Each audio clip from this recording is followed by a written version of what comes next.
세상에 떠도는 기묘한 괴담들. 첫 번째 이야기, 드라마 아키에서 나오는 아키에 대해서 알아보자. 저는 오늘 여러분께 드라마 아키에서 등장하는 아키에 대해 소개하려 합니다. 그 아키는 한국 전통신앙에서 상당히 중요한 역할을 하는 세타니와 매우 흡사하다고 할 수 있습니다. 세타니는 한마디로 말하면 어린이의 귀신을 의미합니다. 이 세타니는 크게 세 가지로 나누어지는데요. 첫 번째는 어려서 죽은 아이의 혼, 즉 귀신을 뜻합니다. 이는 특히 무당에게 영험을 내리는 형태로 나타나며 이들은 주로 천연두 등의 병으로 아사한 아이의 혼령들입니다. 두 번째로 제주도의 설화에 등장하는 세타니에 대해서도 언급해야 합니다. 이는 전국을 떠돌며 소금을 팔던 소금장수의 비극적인 이야기와 관련이 있습니다. 소금장수는 오랜만에 집에 돌아왔지만 젖먹이 아이는 굶어 죽어 있고 아내는 사라져 있었습니다. 소금장수는 아이의 시신을 장사 지내지 않고 소금 진미칸에 안치하였으며 그 아기의 미이라를 세탄이라 부르는데 이것이 바로 두 번째 의미입니다. 마지막으로 이러한 혼령을 받아 점을 치는 무당을 의미하는 세타니입니다. 이는 지역에 따라 북부에서는 세타니, 남부에서는 명도 또는 명두라고 부릅니다.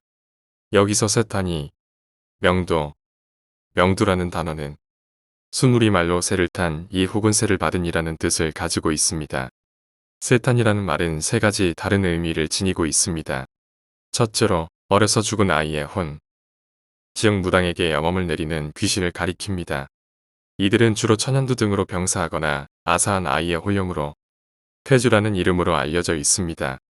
세타니가 원한이 강하거나 경험치를 쌓아 레벨업하면 세운이가 되며 이 세운이는 통제가 불능하며 자신을 부린 무당을 죽이고 사람들을 괴롭히는 강력한 능력을 지니고 있다고 알려져 있습니다. 두 번째로는 제주도의 설화에서 나오는 세타니입니다. 전국을 돌아다니며 소금을 팔던 소금 장수가 집에 돌아오니 젖먹이 아이는 죽어 있고 아내는 사라져 있었습니다. 이에 소금 장수는 아이의 시신을 소금 진미칸에 안치하고 몇 년 후 부잣집에서 소실로 잘 사는 아내를 만났습니다. 그리고 아내에게 썩지도 않은 아이의 시신을 보여주었고 아이가 어미에게로 기어가자 아내는 놀라 급사하였습니다. 이 아기의 미라를 세탄이라 부른다고 합니다.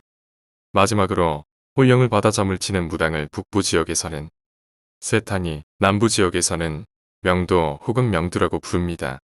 이는 새를 탄 이 또는 새를 받은 이라는 뜻입니다.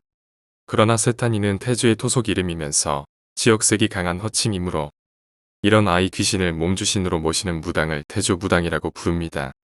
결국 세타니는 학계에서 비주류 호칭으로 분류됩니다. 세타니 혹은 태조 무당은 아주 어린 아이가 실리는 무당으로 점을 칠 때 아이의 목소리와 표정, 몸짓을 사용합니다. 또한 휘파람 같은 소리를 통해 영혼과 대화를 합니다. 그러나 세타니는 무당 사회에서 가장 낮은 직급에 속한다고 합니다. 이들은 지역에 따라 세트니, 세타니, 명두, 명도, 태주 등 다양한 이름으로 불립니다. 이들은 상당히 영험하여 앞날을 잘 보고 물건도 잘 찾으며 자손 번역, 무병장수 등의 능력을 지닙니다. 그러나 이들은 너무 어리기 때문에 무책임하고 장난스럽게 행동하거나 잘못된 종교를 알려주기도 합니다. 우리나라에는 연매라는 불가사의한 행위가 존재하며 이는 악한 사람이 주도적으로 만들어내는 것입니다. 우선 이들은 다른 사람의 아이를 납치하여 화둡니다. 이 아이들은 아주 천천히 죽지 않을 정도로만 음식을 주어 피골이 저하될 정도로 약해지게 됩니다. 그 다음에는 죽통 안에 맛있는 음식을 넣어 아이가 좁은 통 안으로 들어가게 만듭니다. 아이가 통 안으로 들어갔을 때 그들은 칼로 번개처럼 빠르게 아이를 찔러 죽입니다. 아이의 정혼이 죽통 밖으로 나가지 못하게 죽통의 입을 막아둡니다. 이렇게 만들어진 연매의 죽통을 들고 부유한 집들을 돌아다니면 아이의 귀신은 음식 냄새를 따라 그 집에 들어가게 되고 병을 유발합니다. 병에 걸린 사람들로부터 돈과 곡식을 받으면 이들은 귀신을 통해 병을 치유하게 합니다. 일본의 견신이나 중국의 묘귀도 이와 같은 고독의 추수를 통해 만들어지며 특히 아이를 잔혹하게 죽이는 이 연매는 가장 악질적인 범죄로 여겨져 한국, 중국, 일본 등 3국에서 모두 금지된 주술입니다. 이러한 고독 주술에 대한 정보는 묘귀 외에도 위키백과의 무고 항목에서도 확인하실 수 있습니다. 태저기로 불리는 이 연매 귀신은 그 기원과 역할이 세타니와는 다릅니다. 저주와 상관없이 혼령이 든 세타니는 거의 조상신급의 영험을 가진 반면 몇몇 귀신은 고독으로 만들어진 귀신이며 주술사의 의지에 따라 사람을 해치는 일에 특화되어 있습니다. 태자귀에 대해 이야기하면 이는 일반적으로 죽은 어린아이나 자발적인 낙태, 유산으로 인해 죽은 태아의 영혼을 가리키는 것으로 알려져 있습니다. 그러나 이는 대체로 근대의 괴담이며 한국민속신앙 사전에 의하면 옛날의 영아의 사망률이 가장 높았던 병마와 영양실조로 인해 죽은 아기들의 혼령을 가리킨다고 합니다. 태자귀는 태자귀, 동자신, 탱자귀 등으로 불리며 무당에게 실린 것을 태주, 명도라고 부릅니다. 최근에는 태주도령, 동자, 애기동자, 산신동자, 선동이란 이름이 선호되는 추세입니다. 오주연 장문산고의 태자귀 변증설에 따르면 태자귀가 오면 말트찍을 치는 소리나 휘파람 소리가 나며 이를 무당들이 알아들을 수 있다고 합니다. 북쪽의 세타니와 마찬가지로 태주 무당들은 공중에서 울리는 휘파람 같은 소리로 혼령과 대화하는데 학계에서는 이를 복화술로 정의하고 있습니다. 태자귀가 들어온 무당은 아이처럼 말하며 신점을 치고 굿을 할 때에는 칠성거리에서 무당의 몸에 들어옵니다. 이 귀신은 영유아의 혼령인 만큼 변덕이 심하고 진지함이 없어 죽에 갚여서 소란을 피우거나 무책임하게 틀린 점괘를 알려주는 경우도 많습니다. 그러나 아이이기 때문에 무당이나 단골이 그러려니 생각합니다. 잘 달래면 인간의 요구를 잘 들어주기도 한다고 합니다.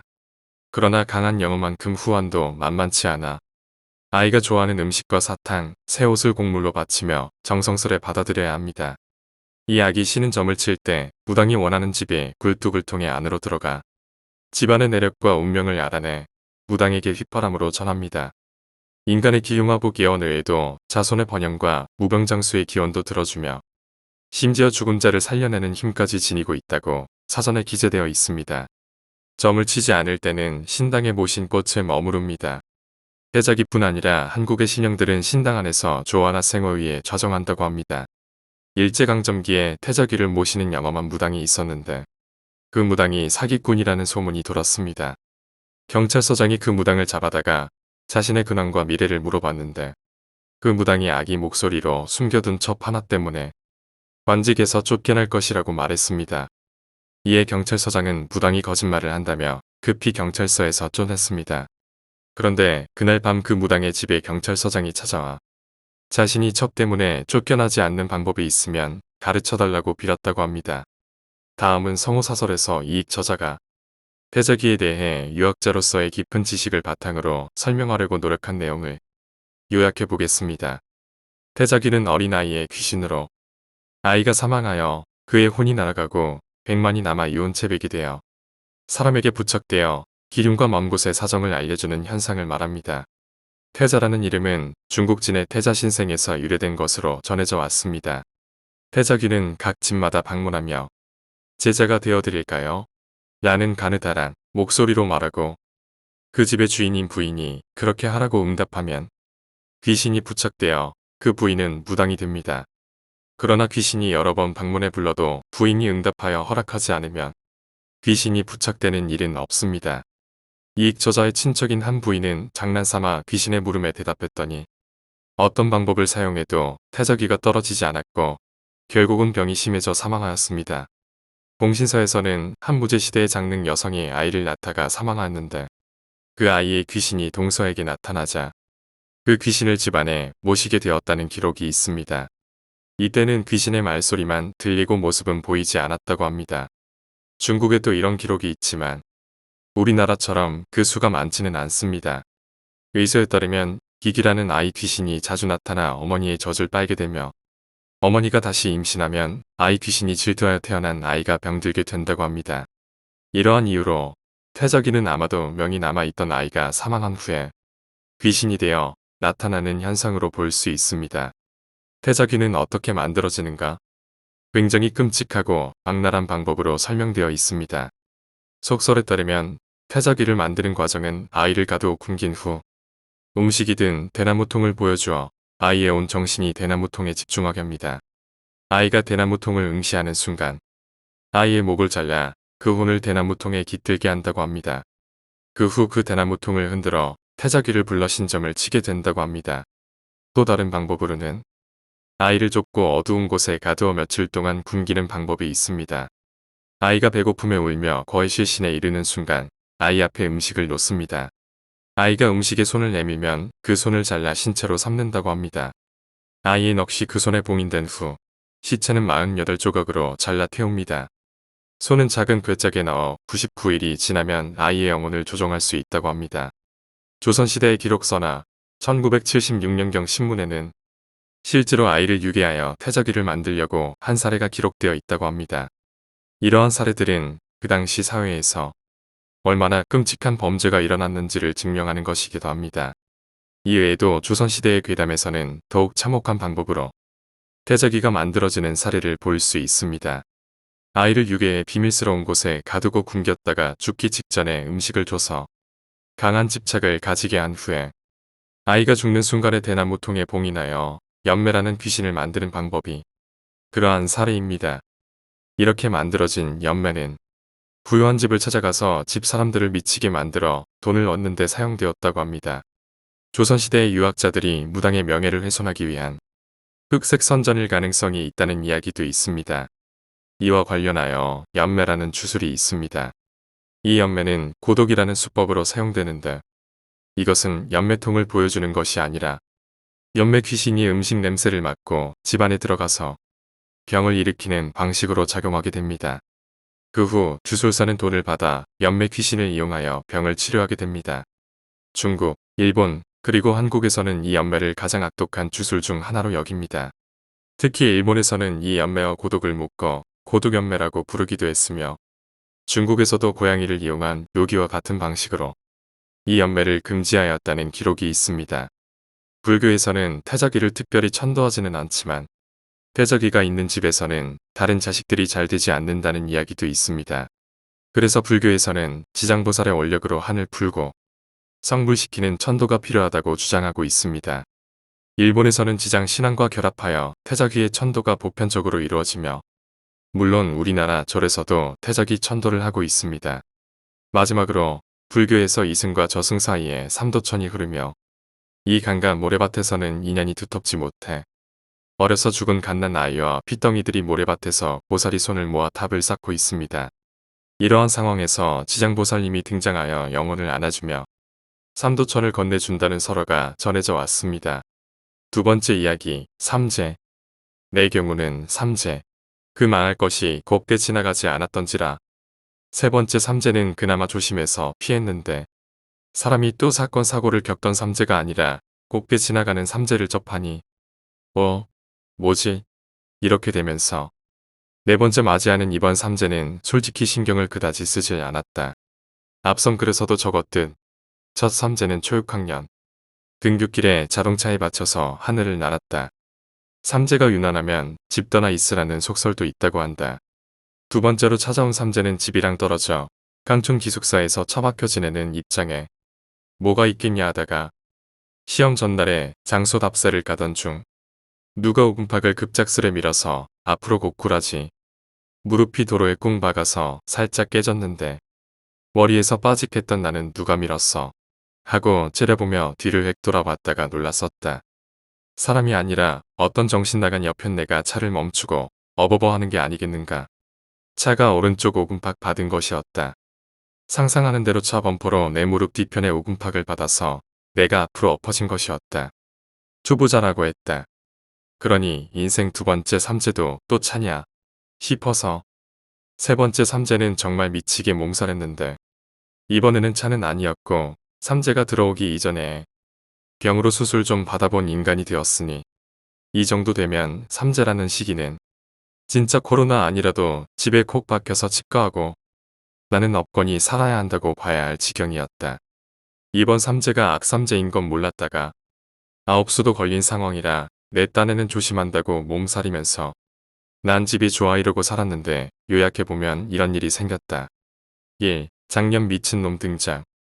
이 미친놈은 나이 이전 글에 등장한 13년을 사귄 망할 것이 지가 아쉬워서 연락이 온 것이었다. 재수없다 하면서 성숙 뿌려대고 한 번만 더 연락하면 너 놈을 갈아서 사회적으로 매장을 하겠다며 나름 무섭게 지랄을 해대며 스트레스 풀고 끝났다.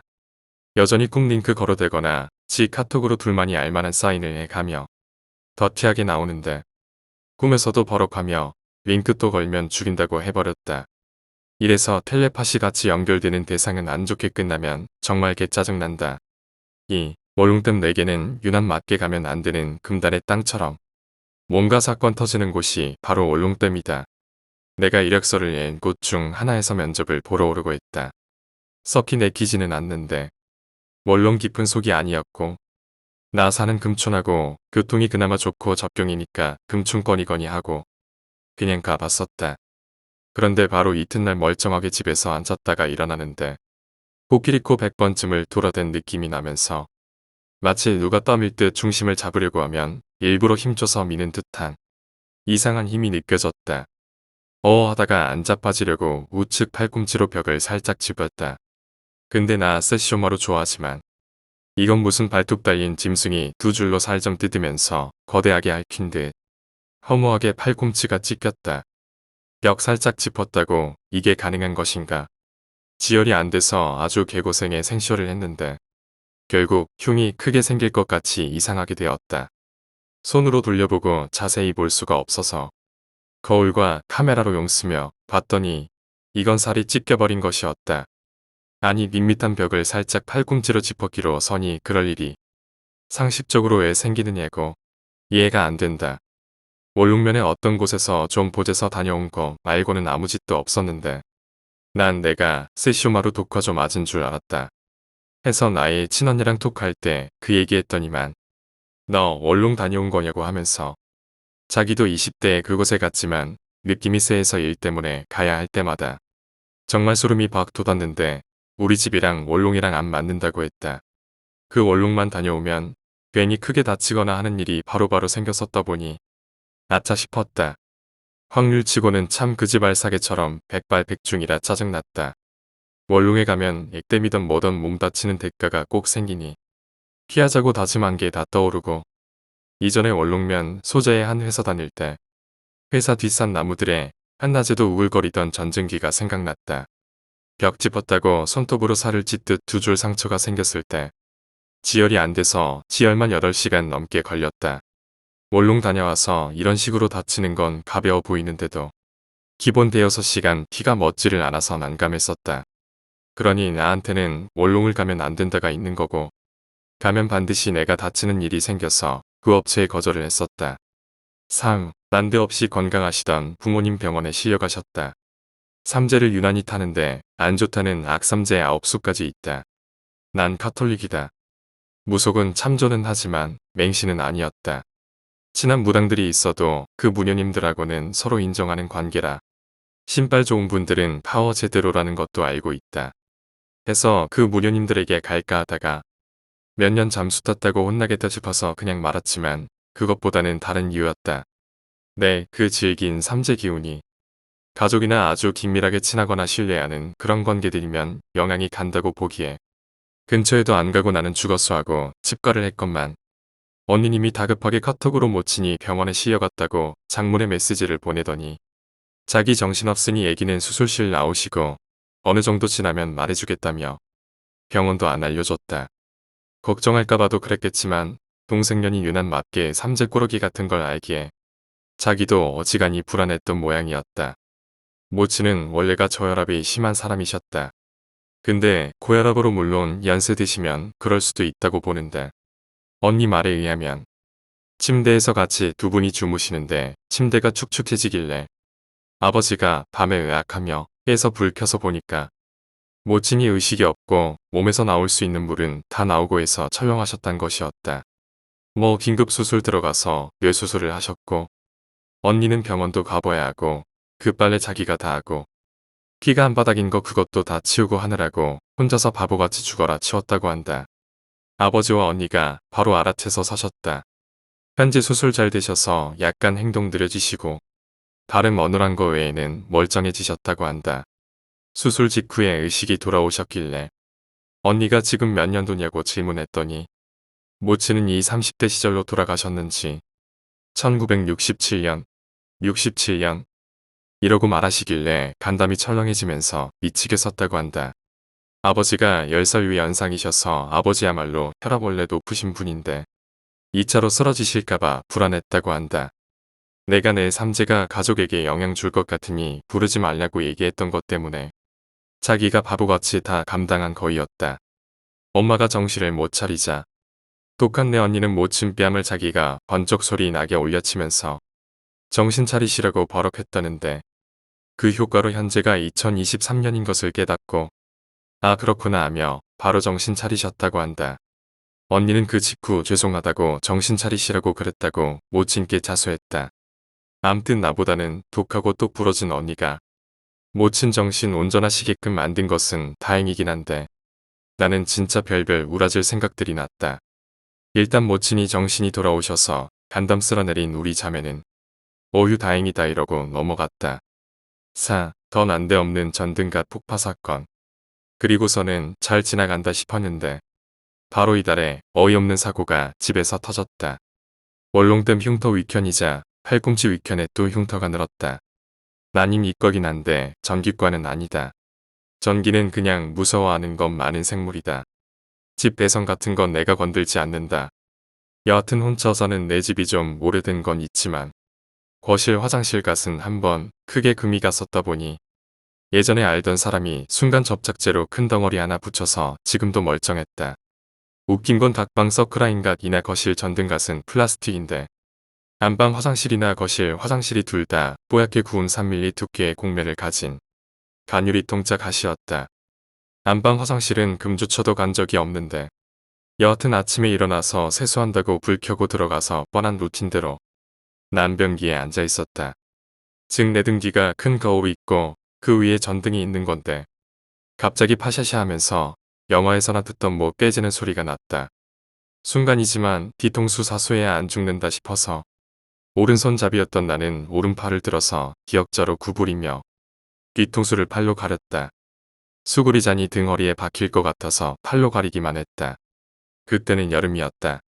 그럼 집에서 자다 일어난 건데 민소매겠지? 유리가 깨지는 소리가 슬로우로 들리길래 그 순간에 앞으로 숙이면 등에 유리 박힐 것 같다고 판단까지 한 것이었다. 근데 불이 밝았다. 난 전구가 터진 건지 알았는데 가시 터지고 전구는 안 터진 것이었다. 진심 그게 더 무서웠다. 2차로 전구까지 터지면 그 삼파장 전구는 형광등 같은 거니까 속에 뻔한 거 나올 거 아니냐고.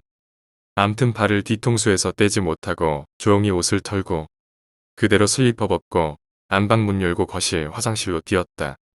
뛰는 내 똑똑 이딴 소리가 청아하게 정막을 가르는 것이었다. 뭔지도 몰랐다. 그러고서 유리 박힌 거 없나 이리저리 보는데 팔이 뜨거워지는 것이었다. 그러면서 계속 소리가 울렸다. 그때까지는 뭔 소린 줄 몰랐다. 심장이 벌렁거려서 일단 여기서 세수나 해야겠다 하는데 오른쪽 정강이랑 발등에 뭐가 뜨뜻해지는 것이었다. 하고 거울을 정신 차리고 보니 내 오른팔이 피범벅이고 피가 내 다리에 떨궈지고 욕실 바닥에 떨어지는 것이었다. 이 듣보잡 신박한 사고는 멋이다니 하면서 그제야 몸을 꼼꼼히 보고 옷 싹 갈아입었다. 그러고서 앞에서 오른팔을 돌려서 보니 긴 유리 조각이 이건 거의 곡괭이 같은 형태던데 보기 좋지가 않게 팔꿈치 위에 조신하게 박혀 있어서 뽑아버렸다. 그리고서 지혈이 또 안 되길래 일단은 세수를 하고 피가 나오든 말든 거기에 더 박힌 유리 조각은 없는지 왼손으로 꼼꼼하게 훑었다. 참고로 나는 손 감각은 예민한 사람이었다. 전공이 나노 측정이다 보니 갱신 종목 아니고 평생 인정되는 손 감각 기술을 국가가 공인한지라 내 손 감각을 믿고 유리가 더는 없는지 조신하게 훑었다. 그러다가 긴 머리 틀어 올린 머리핀 다시 묶는다고 하는데 머리카락 쿠션에 걸려있던 칼날 조각 같은 유리 조각 한 두어 개 떨궜다. 뭐 어쩌겠는가. 바로 욕실에서 키우는 도끼빗으로 머리 숙이고서 긴 머리다 훑었지. 그러고서 메디폼 리퀴드로 일단 찢었다. 그 투명 매니큐어 같은 리퀴드 메디폼이 나중엔 불룩하게 부풀면서 피가 되어 있게 된다. 이게 좋은 게 혹시 손으로도 못 훑은 유리도 굳으면서 뜯어낼 수 있다. 진심으로 나도 왜 터진 건지 모르겠고 저번에 사둔 전구이고 똑같은 와트인데 왜 터진 건가? 아무리 짱구를 굴려도 전기과가 아니니 나는 잘 모르겠고 그저 집이 오래된 거라 치부해도 금이 가서 붙인 적도 있는 건 거실 욕실인데 이건 예상도 없던 일이 왜 터진 거며 집에서 이런 봉배를 몇 명이나 당하겠나? 라고 생각하자 어이가 없었다. 응, 안방 녹실은 전구를 바로 빼버리고 여전히 불 안 켜고 그냥 사용하기로 했다. 내 집에 나만 사는데 알게 뭔가. 그리고 전등갓 파열은 언니한테 보고했다가는 당장 뛰어와서 검사한다부터 무작위 말들을 것 같아서 말 안 할 것이다. 내 집에는 5만 가지 약이 다 있다 보니 엔간한 처치는 직접 시크하게 할 수 있다는 이점이 있었다. 오, 귀신도 뭣도 아닌 요상한 현상을 처음 접해봤다. 무당분들께 가면 알기는 알겠지만 그렇게까지 하지는 않다는 생각인지라. 이것도 역시 언니한테 떠들어대지 않아서 가족은 모른다. 안 그래도 막내에다가 동생 바보라서 자기 아들보다 더 집착하듯 그럴 때 많은데 부모님 일 혼자 처리하게 만들어서도 미안하기도 하다 보니 입 꾹 닫고 씩씩한 동생인 걸로 하기로 했다. 세 번째 이야기. 이상한 마을. 연말이 다가온 12월 어느 날 누나의 지령을 받은 나는 오테마치에 있는 임대 맨션의 방문 앞에 있었다. 부동산을 취급하는 누나네 회사에서 관리하는 매물로 지금은 세입자가 없는 빈집이다. 맡아두었던 열쇠를 사용하여 현관을 연다. 이제 오후 2시인데도 날은 벌써 기울기 시작했고 상가 건물로 둘러싸인 방 안은 어두컴컴했다. 현관에서 안을 내다봐도 방 안에 비치는 빛은 없어 낮이라는 느낌이 들지 않는다. 한숨이라고도 할 수 있는 끄덕임을 한 번 하고 나는 마음을 먹고 신발을 벗어 방에 들어갔다. 목을 메어 죽었다는 전 거주인의 영이 이 방에 있는 걸까? 현관에 있는 형광등 스위치를 누른다. 불은 안 켜져. 레버가 내려가 있겠지. 세탁기 거치장 위에 레버를 찾아 스위치를 올린다. 현관의 등에 불이 들어왔다. 방의 배치는 제법 넓고 현관에서 이어지는 짧은 복도 끝에 거실이 그 앞에 작은 방으로 통하는 문이 있다. 나는 닥치는 대로 문을 열고 방마다 불을 켜고 다녔다. 어두컴컴하던 실내에 인공의 불빛이 널리 퍼졌다. 최소한 봄까지는 살아야 된다. 그 방에는 악령이 없어. 뭐가 보이고 들려도 무시하면 되니까. 누나가 그런 말을 해서 나는 또 그런 줄 알았다. 누나가 맡은 회사는 임대 물건 중개를 하는 부동산 회사로 대형 임대 정보 사이트의 물건부터 동료들끼리만 정보가 나도는 로컬 물건까지 엄청난 수를 다루고 있다. 업계적으로 피해갈 수 없는 것이 사고 물건 취급이고 자살자가 발생한 방의 경우 다음 세입자에게 제대로 설명을 해야 한다. 일본은 부동산 계약 시 사람이 죽은 곳은 반드시 설명해야 할 의무가 있다. 이런 부동산 물건을 사고 물건이라고 부른다. 그 뒤치다거리도 귀찮고 금액적으로도 당연히 싸지므로 누나의 회사로서는 누군가 편리한 녀석이 어느 정도 살게 해. 설명 의무가 필요 없는 상태로 한 다음 통상적인 물건으로 해 주고 싶은 것이다. 그래서 나다. 지극히 보통의 회사원으로 귀신을 본 적도 없고 사고 물건을 살아도 무섭다고 밖에 느끼지 않는 죄로 영감에 내가 수개월 동안 정착한다. 당연히 집세는 내지 않는다. 덕분에 나는 정기적으로 이사를 하는 번거로움은 있지만 도쿄임에도 불구하고 집세 영원이라고 하는 기적을 구현하고 있다. 원래 자신의 짐이라고는 트렁크 하나면 충분할 정도밖에 없는 자칭 미니멀리스트다. 필요 최소한의 세탁기랑 냉장고랑 텔레비전으로만 나의 이사는 끝난다. 두렵기도 하지만 익숙해지면 편안한 것. 제로 영감을 발휘해 심령적인 것은 모두 무시하는 것으로 지금까지 아무 문제도 없이 사고 물건을 처리해왔다. 내가 생각해도 좋은 건지 나쁜 건지 모르겠지만 누나도 누나 나름 나도 나 나름 서로의 이익이 완벽하게 교차하는 윈윈을 구축하고 있었다. 1인 가구 전문 이사업체가 세탁기와 냉장고 그리고 TV와 상자 몇 개라는 내 짐을 단숨에 방으로 실어 나른다. 몇 분 만에 반입 작업이 끝났다. 이것밖에 없으니 당연히 이사비도 저렴하지. 스스로도 반입할 수 없는 양은 아니지만 30살이 될까 하는 이 나이에 막노동은 피하고 싶다. 나는 머리를 쓰는 쪽이다. 이삿짐 업자형에게 대금과 캔커피를 건네주고 배웅한다. 누나에게 이사를 완료했다는 내용을 보내고 다시 방안을 둘러본다. 넓다. 미니멀리스트하면 좋지만 요점은 가구가 아무것도 없다. 텔레비전과 이불밖에 없는 방에 책상 다리를 하고 앉는다. 벽에 등을 기대고 텔레비전의 스위치를 켠다. 전음 뉴스 프로그램이 막 시작되었다. 웅웅웅하는 소리가 나고 휴대폰이 울렸다.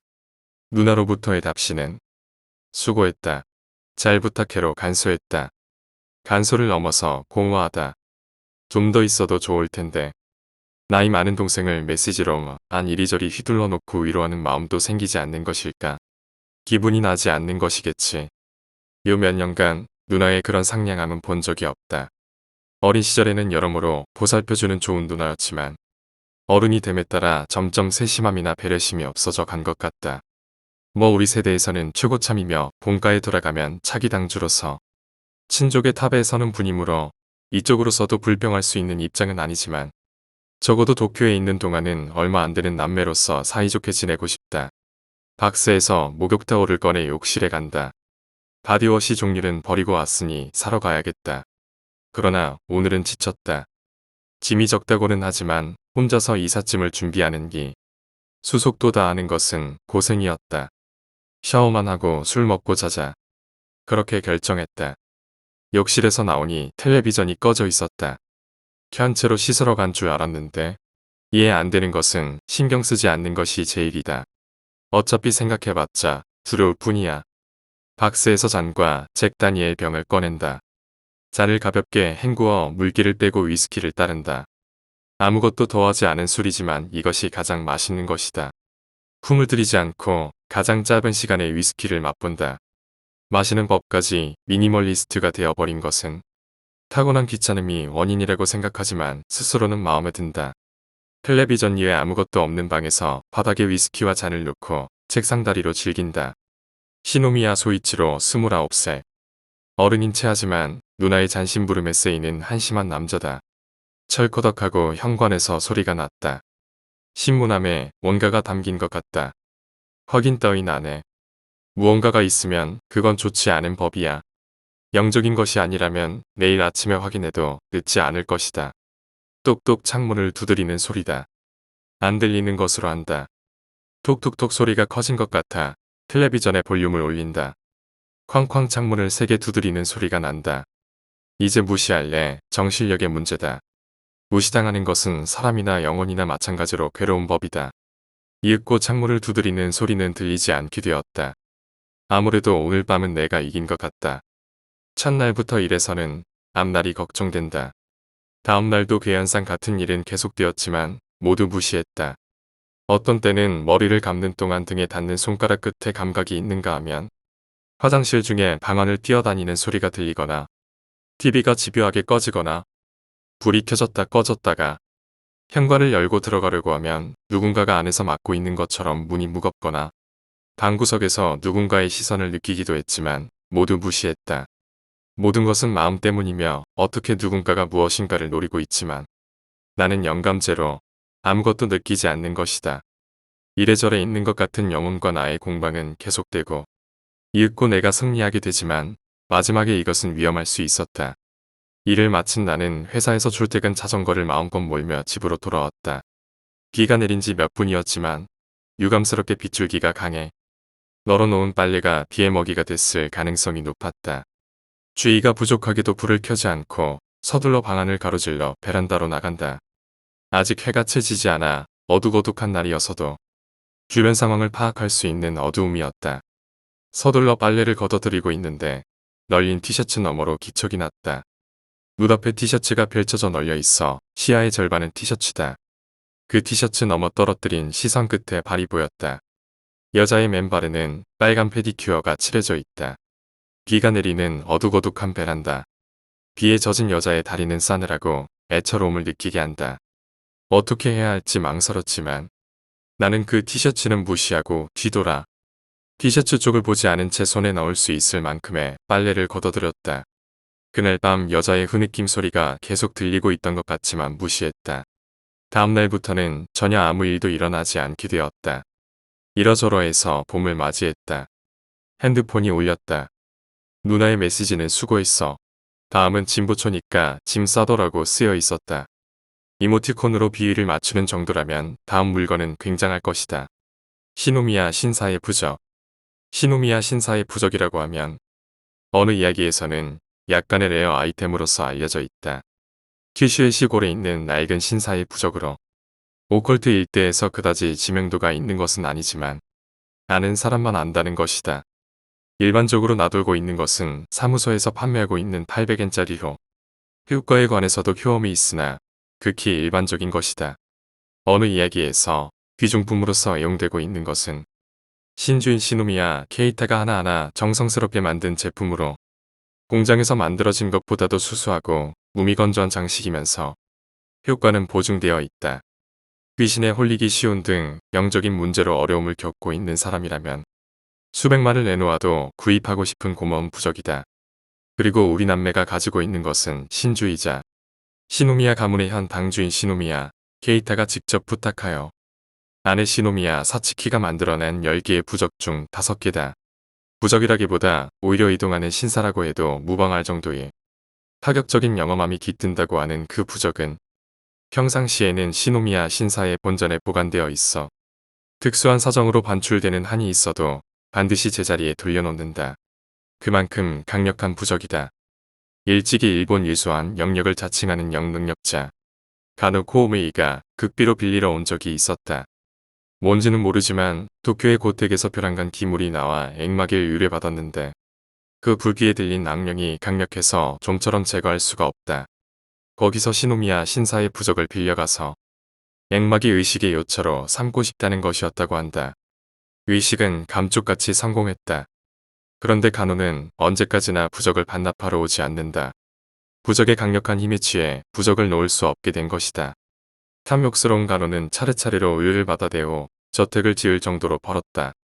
1년이 지났을 무렵 시노미야 사츠키는 간호에게 편지를 썼다. 당신이 부적을 돌려주러 오지 않아 되찾으러 가겠다고 신께서 말씀하시니 아무쪼록 큰일이 나기 전에 돌려주십시오. 그 편지를 읽은 간호는 갑자기 말을 할 수 없게 되고 귀도 들지 않게 되었다.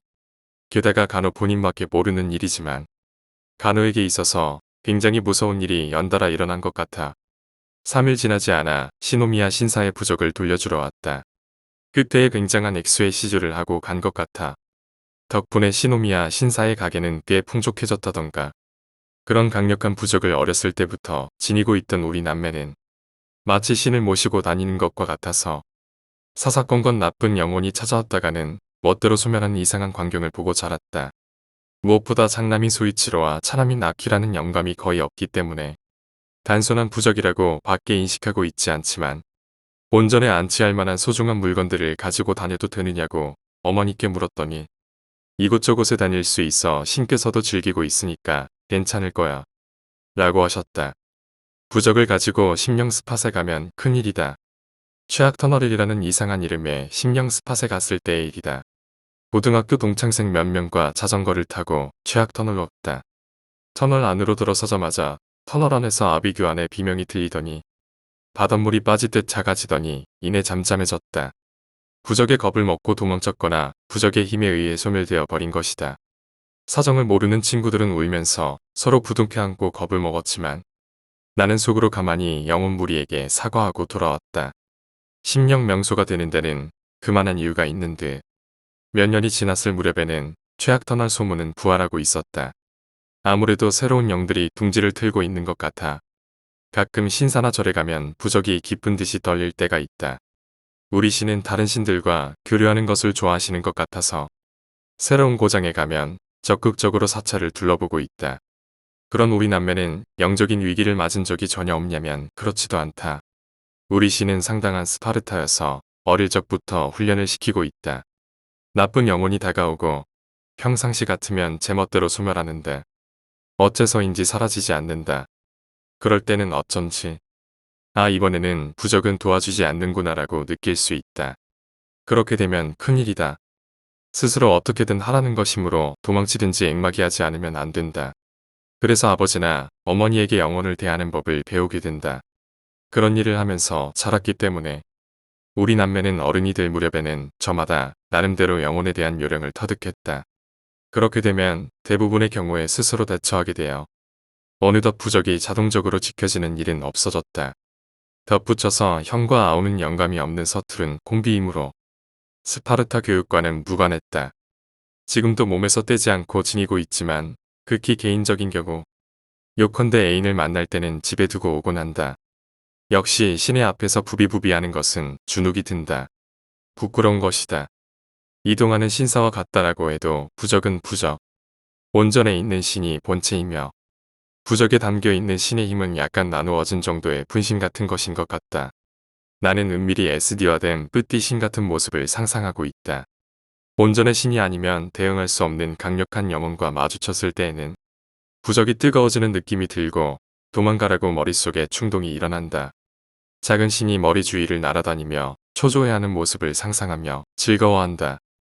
어떤 때는 강력한 악령으로부터 도망치면서도 끝내 도망치지 않고 악령을 신사로 유인하면서 휴대폰으로 어머니에게 연락하고 반대로 악령에게 매복하는 좋은 모습을 연출했다.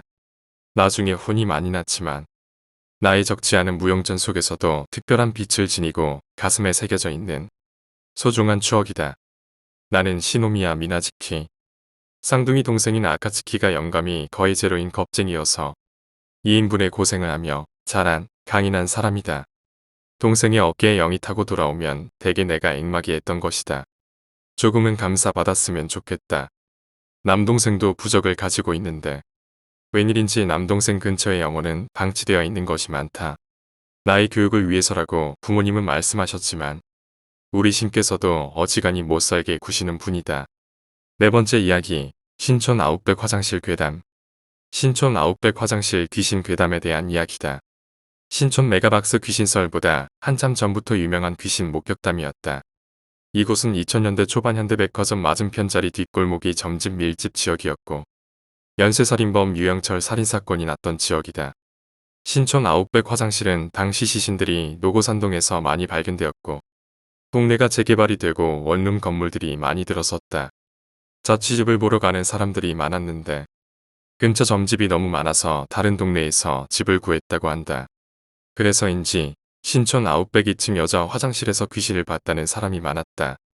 그리고 아웃백 화장실 여자 귀신이 나타나는 이유가 아웃백 근처 건물에 파고다가 있었는데 거기 고층에서 자살한 학생이 아닌지 추측설도 있다. 신촌 아웃백 화장실 귀신설. 신촌 대학을 다니는 사람들 중에는 들어본 사람이 있을 거다.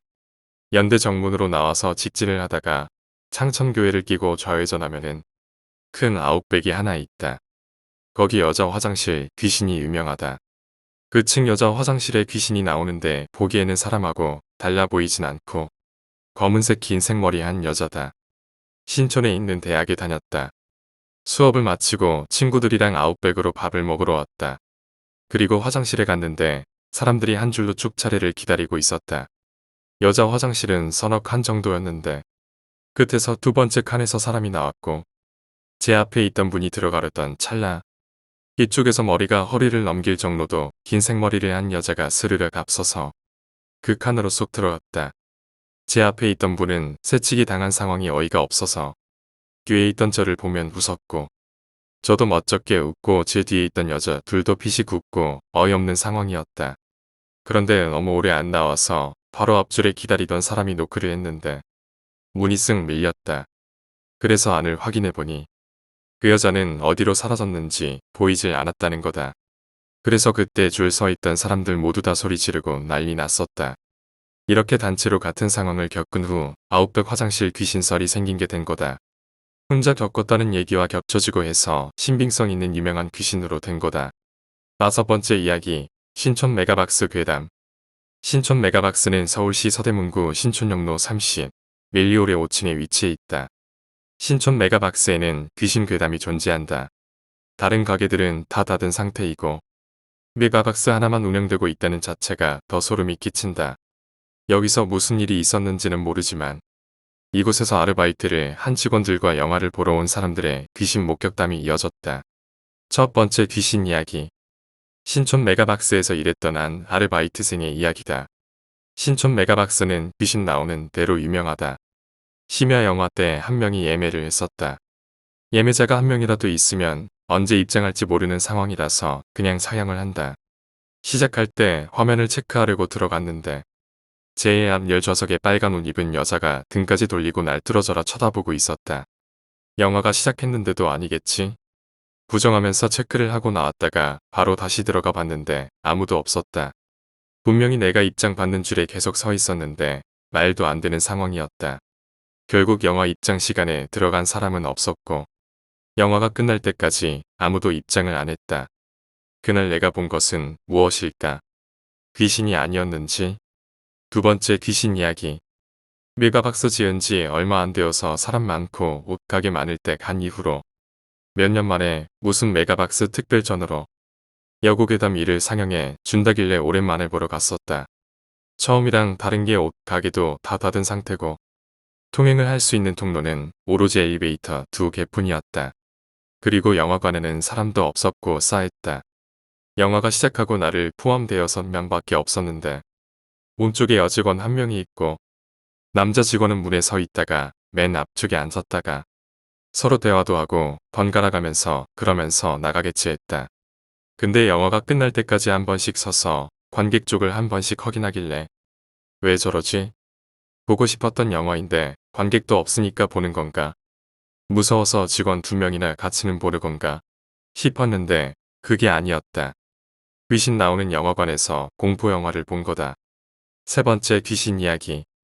성수기 때는 사람이 많아서 매우 복잡하다. 입퇴장하는 동선이 한 층에 다 몰려 있어서 그렇다. 본론으로 들어가자면 엘리베이터 중 가운데가 이상하다. 대여섯 명이 타면은 정원초과 벨이 울린다. 정원초과가 20명인데 말이다. 여섯 번째 이야기. 일본 러브호텔 괴담. 저는 일본에 잠시 놀러가서 러브호텔 대표업소에서 방 청소를 하는 알바를 했습니다. 이게 나름 편하면서 시급도 좋았습니다.